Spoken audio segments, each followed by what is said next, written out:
사무엘기상 8장 1절에서 5절 말씀입니다. 제가 읽겠습니다. 또 이 일이 일어났으니 곧 사무엘이 늙었을 때 그가 자기 아들들을 이스라엘의 재판관으로 삼았더라. 이제 그의 맏아들의 이름은 요엘이요 둘째 아들의 이름은 아비아더라. 그들이 브엘세바에서 재판관이 되었더라.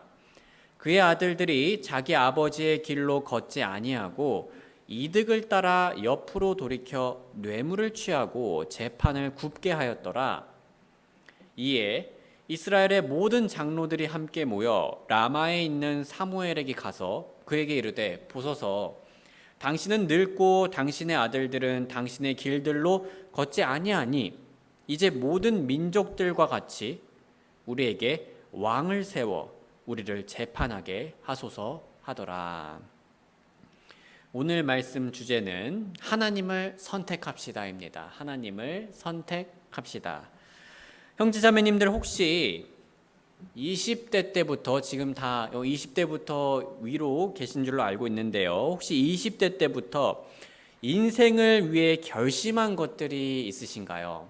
내가 내 인생을 꼭 이렇게 살아야겠다라고 결심한 것이 청년 때 있으신가요? 18세기 조나단 에드워즈라는 유명한 설교자가 있었는데요, 그는 20대 초반에 하나님의 영광을 위해 살기 위해 여러 가지 결심을 하였습니다. 그중 하나를 제가 가져왔는데요, 그건 바로 결심 17번, 죽는 순간에 그렇게 살았으면 좋았을 텐데 라고 바라게 될 그대로 살겠다. 그러니까 죽을 그 순간에 내가 생각할 거를 예상을 하고 그대로 현재 살겠다라는 마음가짐을 가지셨던 거죠. 저는 이 결심문을 보면서요, 나는 과연 죽는 날 어떻게 살지 못한 것을 후회할까라는 고민을 하게 되더라고요. 아마 저는 죽는 날 하나님을 선택하지 못했던 날들을 후회할 것 같습니다. 다시 말해, 저는 하나님을 사랑하는 선택을 할 수 있었는데 하나님을 선택하지 않았던 그 순간들이 안타까울 것 같습니다. 하나님의 용서보다 내 분노를 선택했던 순간, 사랑보다는 이기심을 선택했던 순간, 정결함보다는 음란함을 선택했던 순간, 신실함보다는 게으름을 선택했던 순간, 겸손함보다는 교만함을 선택했던 순간, 하나님의 칭찬보다는 사람들의 인정을 선택했던 순간 등 그 모든 순간들이 다 제 고개를 떨구게 만들고 한숨을 푹 쉬게 만들 것만 같습니다. 그래서 저는 조나단 에드워즈님의 결심을 보면서요, 죽는 날 후회되지 않도록 하나님을 사랑하는 선택을 해야겠다라는 저만의 결심을 하게 되더라고요. 우리 모두 이 땅의 마지막 날, 우리가 이 땅을 거하는 그 마지막 날에 후회를 남기지 않기 위해서 하나님을 사랑하는 선택들로 오늘 하루를 채우길 주님의 이름으로 소원합니다. 그런데요, 성도님들, 우리는 왜 하나님을 선택하지 않는 걸까요? 하나님을 선택해야 되는 걸 알지만 왜 그토록 하나님을 선택하지 못할 때가 많이 있을까요? 누가 하나님을 선택하지 말라고 우리에게 협박하는 것도 아닌데 말입니다. 여러 가지 이유가 있겠지만 우리는 오늘 본문에서 대표적으로 두 가지 이유를 살펴보겠습니다. 먼저, 우리는 사람에게 실망해서 하나님을 선택하지 않을 수 있습니다. 우리는요, 사람에게 실망해서 하나님을 선택하지 않을 수 있습니다. 성도님들, 오늘 본문에서 이스라엘 백성들은 왕을 세우길 원했죠. 사실 엄밀한 의미에서요, 왕을 세우는 것 자체는 죄가 되지 않았습니다. 하지만 문제는요, 그들이 하나님을 거절하며 버리려는 마음으로 왕을 세우려 했다는 거였습니다. 사무엘기상 8장 7절 같이 읽어보겠습니다. 시작. 주께서 사무엘에게 이르시되 백성이 내게 말하는 모든 것에서 그들의 음성에 귀를 기울이라. 이는 그들이 너를 버린 것이 아니라 내가 자기들을 통치하지 못하게 하려고 나를 버렸기 때문이라. 참, 전 이걸 보면서 좀 모순적인 상황이라고 생각을 해요. 하나님께서는 이스라엘 백성들을 포기하지 않으시고 떠나지 않으시고 버리지 않으셨는데 정작 이스라엘 백성들은 하나님을 떠나고 버리려 하고 거절하려 했던 겁니다. 왜 그랬던 걸까요? 이스라엘 백성들은 이런 선택을 하는 이유로요, 사무엘의 실망스러운 자녀들을 언급하였습니다. 물론 당시 사무엘은 아주 훌륭한 지도자였습니다. 그리고 사무엘은 이전 엘리 제사장의 경우를 알았기 때문에요, 자녀 양육에 있어서 각별히 신경 썼을 확률이 매우 높겠죠. 하지만 좋은 부모와 좋은 양육이 물론 좋은 영향을 끼치겠지만 반드시 좋은 자녀들로 이어진다는 보장은 없습니다. 사무엘기상 8장 1절에서 3절에 사무엘의 아들들의 행태가 나오죠. 또 이 일이 일어났으니 곧 사무엘이 늙었을 때 그가 자기 아들들을 이스라엘의 재판관으로 삼았더라. 이제 그의 맏아들의 이름은 요엘이요 둘째 아들의 이름은 아비아더라. 그들이 브엘세바에서 재판관이 되었더라. 그의 아들들이 자기 아버지의 길로 걷지 아니하고 이득을 따라 옆으로 돌이켜 뇌물을 취하고 재판을 굳게 하였더라. 당시 이스라엘에게 재판관으로서 큰 영향력을 끼쳤던 사무엘의 아들들은 악행을 저지르고 있었습니다. 엘리 아들들과 크게 다를 바가 없는 길을 가고 있었던 거죠. 그래서 충분히 이스라엘 백성들은 실망할 만했습니다. 하지만 그렇다고 해서요, 이 상황이 하나님을 거절하며 버릴 이유가 되어서는 안 됐다는 얘기죠. 형제자매님들, 오늘날에도 교회들에서 비슷한 일들이 종종 일어나고 있습니다. 교회에 다니셨던 분들 중 기독교인들에게, 그 교회 안에 있는 기독교인들에게 실망해서 더 이상 하나님을 믿지 않습니다. 교회 다니는 사람들을 보니 하나님을 섬기고 싶지 않습니다 라고 하실 분들이 많이 있습니다. 물론 이것은 오늘날 우리 교회에서 안타깝고 슬픈 상황이죠. 그래서 우리 기독교인들은 평소 하나님의 진리를 사랑 안에서 비출 수 있도록 노력을 해야 됩니다. 하지만 그렇다고 해서 기독교인들에 대한 실망이 하나님을 거절하고 버릴 이유가 될 수는 없습니다. 사태가 심각하여서 교회를 옮길 수는 있죠. 하지만 하나님을 떠날 심정으로 교회를 찾지 않는 건 적절치 않다는 얘기입니다. 왜냐하면 기독교인들에 대한 실망은 누구의 잘못입니까? 기독교인들의 잘못이죠. 하나님의 잘못이 아닙니다. 성도님들, 지난 주일 점심시간에 저는 우리 교회의 한 형제님과 대화를 나눌 수 있었습니다. 저는 그 형제님의 형님께서 이전에 있었던 교회에서 어떤 일들을 경험했는지를 잠시 들을 수 있었는데요, 저는 들을수록 마음이 아팠습니다. 그리고 눈시울이 좀 붉어지더라고요. 왜냐하면 얘기를 들어보니 이것이 단순한 다툼을 넘어 지금 제가 말하기가 좀 어려울 정도로 너무나 잔인하고 비상식적인 일들이 일어났었기 때문입니다. 그리고 저는 이와 비슷한 일들을요, 그분뿐만 아니라 우리 교회 성도님들 중 많은 분들께서 여러 번 직접 보셨고 직접 들으셨고 직접 경험하신 줄 알고 있습니다. 아마 적지 않은 분들이 성도님들과 같은 경험을 했다면요, 하나님 섬기기를 포기했을 것 같습니다. 하지만 우리 형제 자매님들께서는 잘 분별하시면서 하나님을 떠나지 않으셨습니다. 사람은 잘못이 있어도 하나님께는 잘못이 없다는 걸 형제 자매님들께서 아주 잘 아셨기 때문이죠. 형제 자매님들, 우리는 교회 내 외부로 크고 작게 사람들에게 실망할 때가 올 거예요. 기독교인들한테요. 하지만 우리 그럴 때마다 기억하기를 원합니다. 누군가 우리의 뺨을 때리면요, 그건 뺨 때린 사람의 잘못이지 하나님의 잘못이 아닙니다. 우리 모두 하나님께서는 어느 상황에서든지 신뢰받기에 합당하며 우리가 선택해야 할 분이라는 것을 잊지 않길 주님의 이름으로 소원합니다. 다음으로 우리는 다른 사람들처럼 되고 싶어서 하나님을 선택하지 않을 수 있습니다. 우리는요, 다른 사람들처럼 되고 싶어서 하나님을 선택하지 않을 수 있습니다. 이스라엘 백성들은 왕을 원하는 이유들 중 하나로요, 다른 나라들처럼 되고 싶다고 얘기를 했는데요, 사무엘기상 8장 4절과 5절 말씀 우리 같이 읽어볼까요? 시작. 이에 이스라엘의 모든 장로들이 함께 모여 라마에 있는 사무엘에게 가서 그에게 이르되 보소서 당신은 늙고 당신의 아들들은 당신의 길들로 걷지 아니하니 이제 모든 민족들과 같이 우리에게 왕을 세워 우리를 재판하게 하소서 하더라.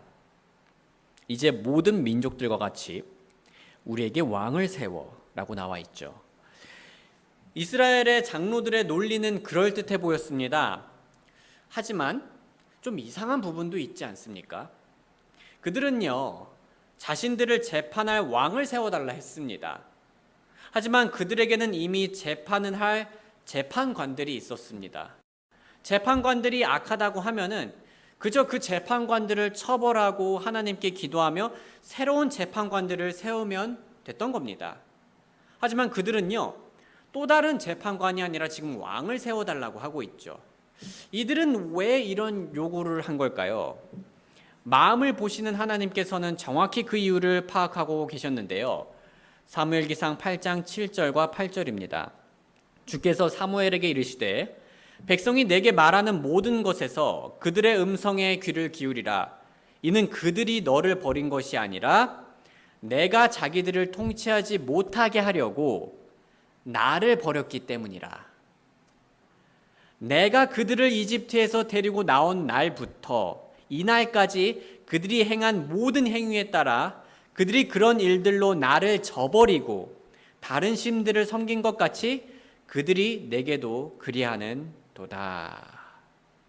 그들이 왕을 세우고자 했던 주장의 이면에는요, 그 밑바닥에는요, 다른 나라들처럼 하나님이 아닌 것을 섬기고자 했던 마음이 있었습니다. 그래서 하나님께서는 이스라엘에게 이런 옳지 못한 마음으로 하나님을 거절하는 결과에 대해서 쭉 얘기해 주시는데요. 사무엘기상 8장 10절에서 18절까지의 말씀입니다.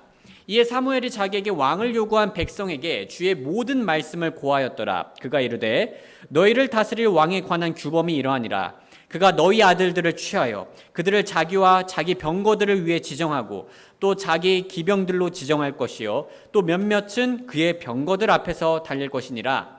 또 그가 자기를 위해 천부장들과 50부장들을 지정하여 그들을 세워 자기 땅을 갈게 하고 자기 수확물을 거두게 하며 자기 전쟁 무기와 병거의 기구를 만들게 하리라. 또 그가 너희 딸들을 취하여 과자 만드는 자와 요리하는 자와 빵 굽는 자로 삼으리라. 또 그가 너희 밭들과 포도원들과 올리브 밭들을 취하되 그 중에 가장 좋은 것 곧 그것들을 자기 신하들에게 주리라. 또 그가 너희 씨와 포도원의 10분의 1을 취하여 자기 관원들과 신하들에게 주리라. 또 그가 너희의 남종과 여종과 가장 아름다운 청년과 나귀들을 취하여 자기 일을 시키리라. 그가 너희 양의 10분의 1을 취하고 너희는 그의 종이 되리라. 그 날에 너희가 너희를 위해 택할 너희 왕 때문에 너희가 부르짖을 것이로되 주께서 그 날에 너희 말을 듣지 아니하시리라 하더라. 실제로 이스라엘 백성들은 나중에 이런 일들을 경험하게 됩니다. 성도님들, 다시 말씀드리지만 왕 자체는 문제가 되지 않습니다. 신명기 17장 14절에서는요, 왕을 갖는 것에 있어서 아무런 문제를 제시하고 있지 않습니다.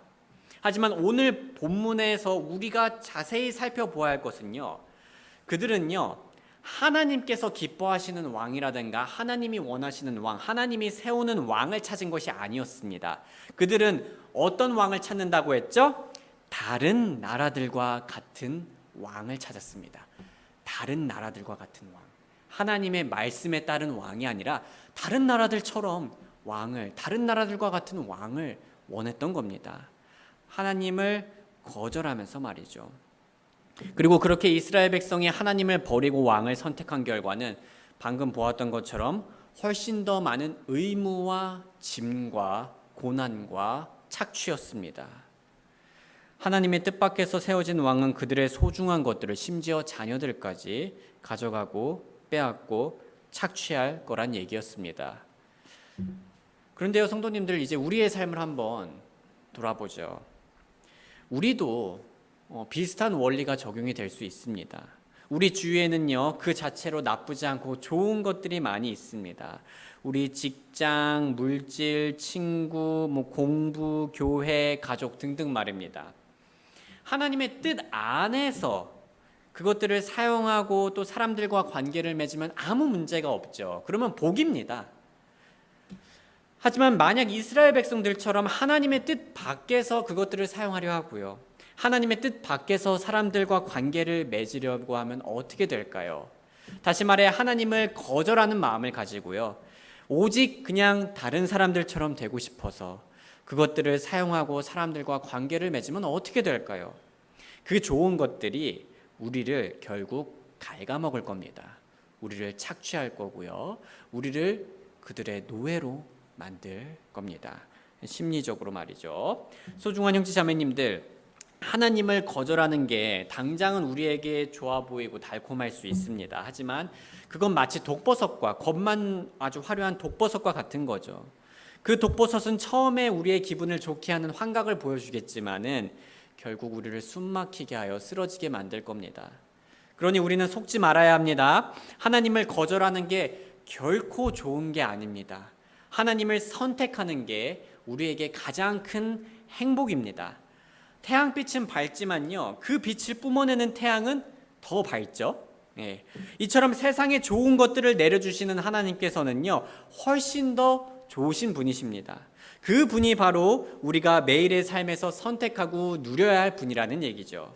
저는 우리 모두가 하나님을 선택하며 매일 이런 좋은 순간들을 경험하면 좋겠습니다.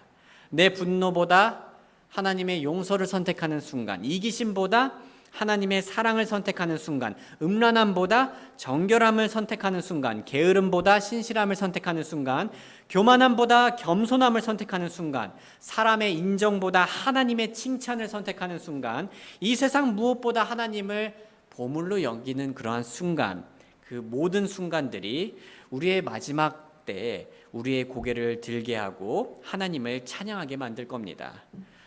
성도님들, 마틴 로이드 존스라는 목사님이 있습니다. 마틴 로이드 존스, 유명한 목사님인데요. 하루는요, 어떤 사람이 마틴 로이드 존스 목사님을 대단하다고 말을 했습니다. 복음 사역을 위해 의사의 길을 접은 그 희생이 대단하다는 거였습니다. 자, 오늘날에도 우리나라 많은 학생들 의사 되고 싶어 하죠. 근데 그 의사를 접고 목사가 된다고 하면요, 많은 사람들이 놀라워할 것 같아요. 우리 오늘날에도요.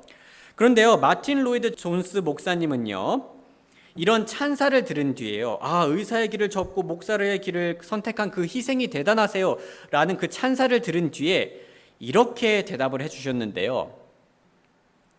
저는 아무것도 포기하지 않았습니다. 저는 모든 것을 받았습니다. 하나님께서 어떤 사람을 복음의 전령으로 부르시는 것은 사람에게 주실 수 있는 가장 고귀한 영광이라고 생각합니다.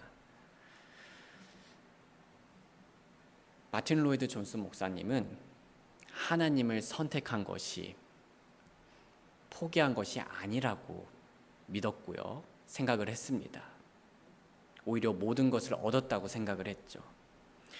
소중한 형제 자매님들, 물론 우리 모두가 이런 마틴 로이드 존스 목사님처럼 사역자는 아닙니다.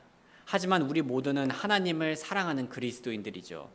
그래서 저는 우리 모두가 하나님을 선택할 때요, 다른 그 무엇보다 하나님을 선택할 때 마틴 로이드 존스 목사님과 비슷한 확신을 가질 수 있기를 바랍니다.